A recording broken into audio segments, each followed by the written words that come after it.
Last 1 week से तो वो प्रॉपर पूरा आई कांटेक्ट कर रही, इवन कल रात को तो वो बैठ के गाना गा रही थी खुद से ही, मतलब और इवन हम बुला रहे तो भी मतलब सुनती है। इवन कुछ कुछ वर्ड्स भी पहले के कंपैरिजन में बहुत सारी वर्ड्स बोल रही है, इवन बात करने का कोशिश भी कर रही है वो।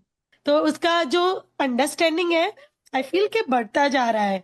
तो नीम थेरेपी से डेफिनेटली गट में कुछ तो सही हो रहा है, जो हम एवरी डे नोटिस कर रहे हैं। अभी आपने देखा ये हमारे पेरेंट्स, ऑटिज्म और एडीएचडी किड्स के पेरेंट्स, और इन्होंने कैन प्रोटोकॉल फॉलो किया, यानी कि cure autism now protocol follow करते ही इनमें बच्चों में फर्क दिखना शुरू हो गया। और इस तरह के हमारे पास इस वक्त 2000 ऐसे बच्चे हैं और जो कैन प्रोटोकॉल फॉलो कर रहे हैं। और वो क्या कर रहे हैं, कैसे वो ठीक हो रहे हैं, ये जानने के लिए आपको ये जानना पड़ेगा कि at the very first place autism होता क्यों है, ऑटिज्म क्यों होता है, एडीएचडी क्यों होता है, कैसे होता है। याद रखिए, ऐसे बच्चे बचपन में वो पैदा जब होते हैं वो हेल्दी होते हैं, लेकिन उसके बाद कुछ ऐसे सर्कमस्टेंस बन जाते हैं जिससे वो ऑटिज्म और एडीएचडी के पेशेंट बन जाते हैं। तो कौन कौन से फैक्टर्स हैं जिससे एक हेल्दी बच्चा कन्वर्ट हो जाता है into autism and ADHD children, इसको समझने के लिए, उसके 5 फैक्टर को समझने के लिए आप ये मॉडल, ऑटिज्म का एडीएचडी का मॉडल देखिए, इसके माध्यम से समझाता हूं। सबसे बड़ा फैक्टर और सबसे एविडेंस बेस्ड फैक्टर है, दैट इज द वैक्सीन। बचपन में लगाई गई जो वैक्सीन है वो वैक्सीन एक बड़ा कारण है। वैक्सीन क्या करता है, वो गट ब्रेन एक्सिस को पूरी तरह डिस्ट्रॉय कर देता है, जो 2 वे कम्युनिकेशन है उसको खत्म कर देता है। और उसके बाद जो सबसे बड़ा दूसरा कारण है, दैट इज ड्रग्स। छोटे बच्चों को जो दवाइयां दी जाती हैं, एंटीपायरेटिक, एंटीवायरल, एंटीबायोटिक, और जिससे कुछ बच्चों में उनका जो गट माइक्रोबायोटा है वो डिस्टर्ब हो जाता है, and that led to the further complication. तीसरा जो सबसे बड़ा फैक्टर है, दैट इज इलेक्ट्रोमैग्नेटिक फील्ड। आजकल के बच्चों में अगर आप देखें, इवन छोटे बच्चे, 1 साल से छोटे बच्चे भी, उनके पेरेंट उनको मोबाइल पकड़ा देते हैं। तो मोबाइल का जो इलेक्ट्रोमैग्नेटिक रेडिएशन वो ब्रेन में न्यूरो इन्फ्लेमेशन क्रिएट करता है, leading to this kind of symptom. चौथा जो सबसे बड़ा फैक्टर है, that is animal protein casein and plant protein gluten, यानी कि गेहूं। कुछ बच्चे के अंदर इन दोनों चीजों से ऑटो इम्यून रिएक्शन क्रिएट होता है, leading to all these kind of autism like symptoms. And finally and the very important, that is stimulants. आजकल के बच्चे अगर आप देखेंगे, उनके पेरेंट्स को देखेंगे, तो आजकल के बच्चों को ज्यादा फास्ट फूड की लत लगी हुई है। फास्ट फूड, एमएसजी है, मोनोसोडियम ग्लूटामाइड या एस्पार्टेम है, ये सारे भी कंट्रीब्यूटिंग फैक्टर है to convert a healthy child into autistic, उनके बिहेवियर में बदलाव लाने में। ये जो फैक्टर्स हैं, इससे भी ऑटोइम्यून रिएक्शन ट्रिगर होता है, leading to all these kind of symptoms. तो ये पांचों फैक्टर्स को अगर हम ठीक करते हैं, इसको रिवर्स कर दें, तो एक बच्चा हेल्दी हो सकता है। और हमारे बच्चे हेल्दी होते हैं, ठीक हो जाते हैं, और इसी वीडियो में आगे ऐसे बच्चों से मैं मिलाऊंगा। फिलहाल हम बात करते हैं कि हम अपने बच्चों को जो can protocol, cure autism now protocol देते हैं, वो क्या है और कैसे फॉलो करना है। इसमें सबसे बड़ा वैक्सीन के साइड इफेक्ट को कैसे हटाएं, और वैक्सीन को साइड इफेक्ट को हटाने के लिए नीम थेरेपी, यानी कि for every 10 kg of child 1 gram of Neem leaf powder. मान लो 30 kg का बच्चा है तो 3 ग्राम, आधा चम्मच नीम के पत्ते का पाउडर लिया और आधे कप या 1 कप गर्म पानी में घोल के खाली पेट पिला दिया। जब ये करेंगे तो आप एक्सपेक्ट कर सकते हैं कि वैक्सीन का जो साइड इफेक्ट है वो तेजी से कम होने लगेगा। दूसरा फैक्टर, ड्रग्स से जो गट माइक्रोबायोटा में जो बदलाव आ गया था, जो डैमेज हो गया था, उसको मिटिगेट करने के लिए प्रोबायोटिक ड्रिंक, यानी कि अमली, घर पे बना हुआ, तो वो प्रोबायोटिक से इसके इफेक्ट को हम मिटिगेट कर सकते हैं, कम कर सकते हैं।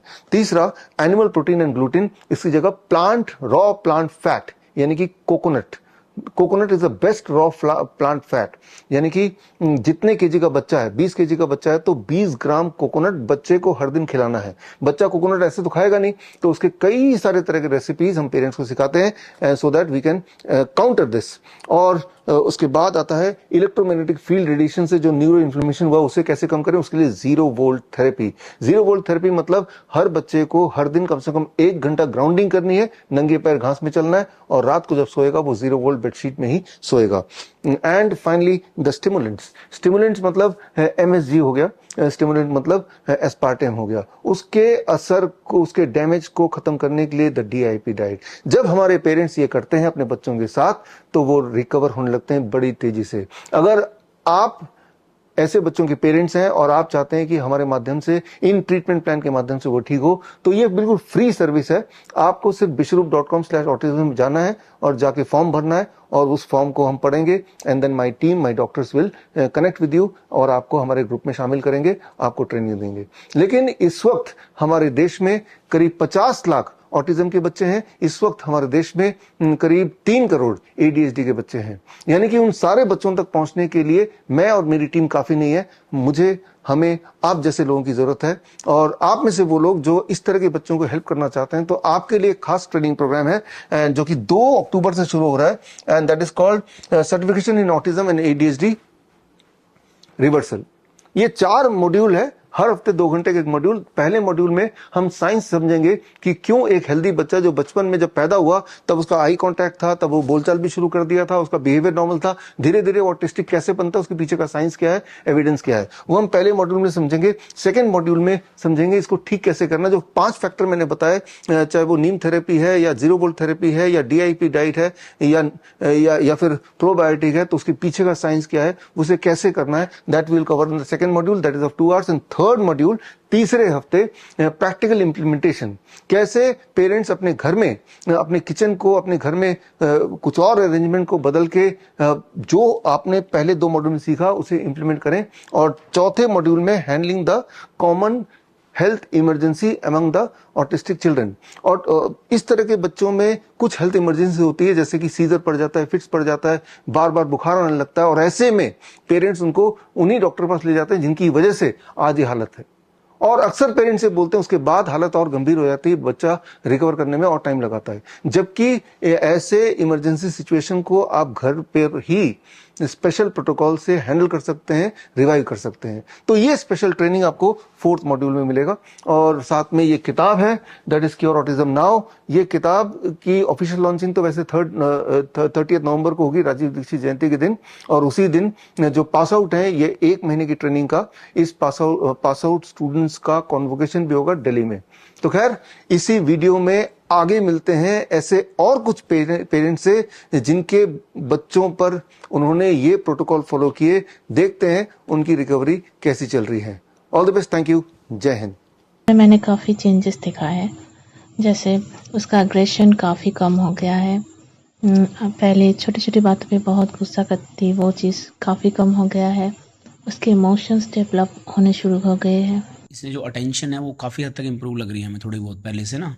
तो जैसे वर्ड रिस्पॉन्स हो गया इसका, वो काफ़ी अच्छा दे रही है अभी, थोड़ा बहुत सुनती है मतलब बात को। आई कॉन्टैक्ट भी इसका काफ़ी अच्छा हो गया पहले से, हमारे वर्ड्स पे रिस्पॉन्स करती है थोड़ा सा आगे से।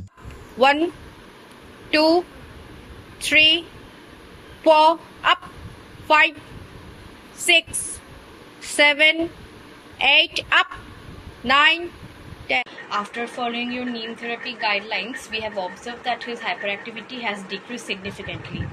थोड़ा थोड़ा मैं बात जो बोलती हूँ सुनती है। उसको बहुत सारा सा बिहेवियर का इशू था मैम, वो थोड़ा थोड़ा करके काम हो रहा है। उसको आई कांटेक्ट भी अच्छा हो रहा है। जब से हमने नीम थेरेपी शुरू करी है, आज 15 दिन हो गए हैं, थोड़ा हाइपर कम है अब पहले से, और आई कांटेक्ट भी थोड़ा इम्प्रूव हुआ है। हमने मैम जब से नीम थेरेपी और अमली स्टार्ट की है, तब से समृद्ध के अंदर हाइपर एक्टिविटी रिड्यूस हुई है और आई कांटेक्ट इनका अच्छा हुआ है, और भी काफ़ी चीज़ें बिहेवियर में भी थोड़ा चेंजेस हमने देखा है। हर टाइम वो जंपिंग वगैरह करते रहता था, लेकिन वो भी बहुत हद तक कम हो गया, एक जगह बैठता है। स्लीप भी नॉर्मल हो गया है, और कुछ बेड वेटिंग्स का भी इश्यूज था उसका, जो धीरे धीरे कम हो रहा है अभी। और अभी सोशलाइजेशन पे वो थोड़ा मतलब आगे बढ़ रहा है। और पहले तो वो अपने बहन के साथ नहीं खेलता था, सो अभी वो थोड़ा थोड़ा इन्वॉल्व होने लगा है, एंड वो एंजॉय कर रहा है अब इस चीज़ को लेके। हाइपर एक्टिविटी की बात करें तो वो भी थोड़ा थोड़ा कम हो रहा है। बहुत इम्प्रूवमेंट मिला है मुझे सर, और जो बैठे बैठे साउंड्स निकालता रहता था वो साउंड्स कम हुए हैं, अटेंशन बढ़ी है, लॉसनेस कम हुई है उसकी। मैं आपके साथ अराउंड 1 वीक से जुड़ी हुई हूँ, and we are following the DIP diet, 0 watt therapy and neem therapy, and we are noticing some improvement in my daughter.